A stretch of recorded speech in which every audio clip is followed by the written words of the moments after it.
సాక్షి TV ప్రసారాలను నిలిపివేయడం చట్టరీత్యా నేరం. సాక్షి టీవీ ప్రసారాల కోసం మీ స్థానిక కేబుల్ ఆపరేటర్ను వెంటనే సంప్రదించండి. డిటిహెచ్లో ఇంటర్నెట్లో కూడా సాక్షి టీవీ ప్రసారాలను వీక్షించవచ్చు. నంద్యాల జిల్లా మహదేవపురంలో మెడికల్ కాలేజీల ప్రైవేటీకరణకు వ్యతిరేకంగా రచ్చబండ కోటి సంతకాల సేకరణ కార్యక్రమంలో ఆళ్లగడ్డ మాజీ ఎమ్మెల్యే గంగుల బ్రిజేంద్రారెడ్డి పాల్గొన్నారు. మెడికల్ కాలేజీల పట్ల కూటమి ప్రభుత్వం అనుసరిస్తున్న వైఖరిని రచ్చబండలో ప్రజలకు వివరించారు. కోటి సంతకాల సేకరణ కార్యక్రమానికి ప్రజల నుంచి అనూహ్య స్పందన వస్తుంది అన్నారు బ్రిజేంద్రారెడ్డి. పేద విద్యార్థులకు ప్రభుత్వ మెడికల్ సీట్లు అందకుండా కూటమి ప్రభుత్వం కుట్రలు చేస్తోందని ఆగ్రహం వ్యక్తం చేశారు. నవంబర్ 11వ తేదీన ఆళ్లగడ్డ నియోజకవర్గ కేంద్రంలో ప్రజా ఉద్యమం ర్యాలీని విజయవంతం చేయాలి అని పిలుపునిచ్చారు గంగుల బ్రిజేంద్రారెడ్డి.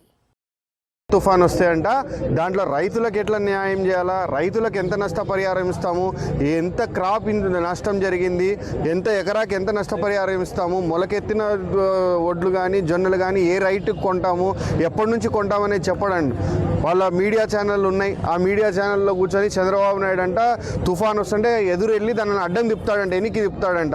ఇంకోటి చెప్తాడు, ఎప్పుడో అంట రోసయ్య 2009లో వరద వస్తాయంట, చంద్రబాబు నాయుడుకి ఫోన్ చేసి అయ్యా నీ ఎక్స్పీరియన్స్లో ఒకసారి ఇట్లాంటి వరదలు తుఫాన్లు వస్తే ఎలా ఎదుర్కోవాలో ఒకసారి చెప్పు అని అడిగాడంట.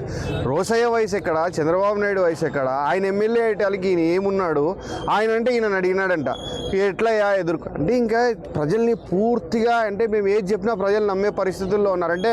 మన 2024 ఎలక్షన్లలో ఈయన ఎన్ని అబద్ధాలు చెప్పినా కానీ నమ్మి ఓటేసినారు కదా, నేను ఇప్పుడు ఏం చెప్పినా నమ్ముతారనే పరిస్థితుల్లో ఉన్నాడు. కానీ ఇంకా నీకు ఇప్పుడు మొదలవుతుంది, ఖచ్చితంగా ప్రజలు నీకు ఎదురు తిరుగుతారు. ఈరోజు ఉన్న ఈ రైతులకు ఏదైతే ఇబ్బంది వస్తుందో ఈ మోండా తుఫాన్ వల్ల, దాని మీద ప్రభుత్వం వాళ్ళకి సానుకూలంగా స్పందించకపోతే రైతులు వెంబడి నిలబడి ఎంత దూరం వెళ్ళడానికైనా సిద్ధము.